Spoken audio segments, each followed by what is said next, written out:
When you write, often you're not just writing for yourself, but for a reader too. It might be a friend or family member, someone you're doing business with, a shop you're complaining to, or even a potential employer.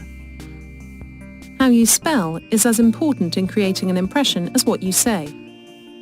Even an informal piece of writing with spelling mistakes will say something about you. To be able to make sense of unfamiliar words, it is important to understand how a prefix, which is added at the beginning, or a suffix, which is added at the end, can change the meaning of a word.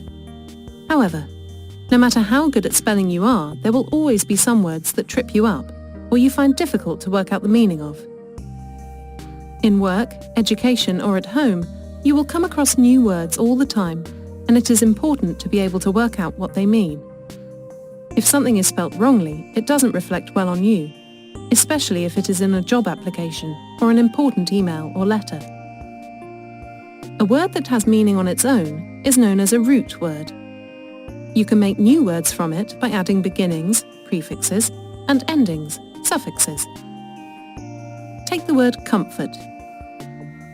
By adding the prefix dis, you can make a new word, discomfort. By adding the suffix able, you can make a new word, comfortable. A prefix is a group of letters we add to the front of a root word. Prefixes change the meaning or purpose of the word. For example, if you take the root word kind and add un in front, you get unkind. Prefixes can also give you a clue what a word is about. For example, hyper means more, so the word hyperactive means more active than usual. A suffix is a group of letters you can add to the end of a root word. For example, if you add the suffix ing to walk, it will become walking. If you add the suffix full to help, it will become helpful.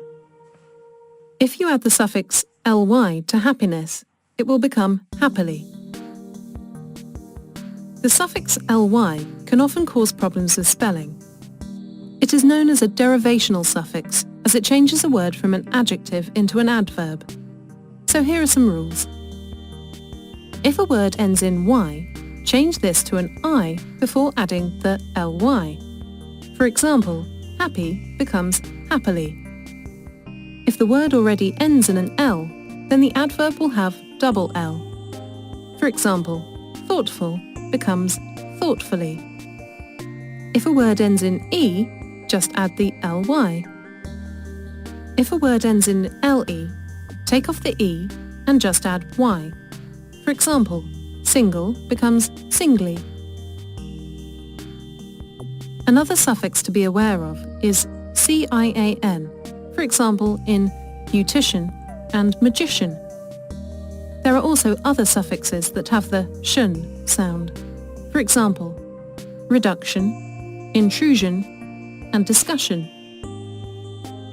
Don't mix these shun words up with cian. You will mainly find this based on occupations, for example, technician, someone who works with technology. Finally, don't mix cian with the word cyan, which has a different spelling and meaning. Cyan is the name of a colour. The prefix bi means two. A means of transport is a bicycle. It has two wheels. Other words beginning with bi have similar meanings. Biannual means happens twice a year. Binocular is a device to look through with two eyes. For suffixes, remember the rule that if the word ends in E, add ly. Immediate becomes immediately. Final becomes finally.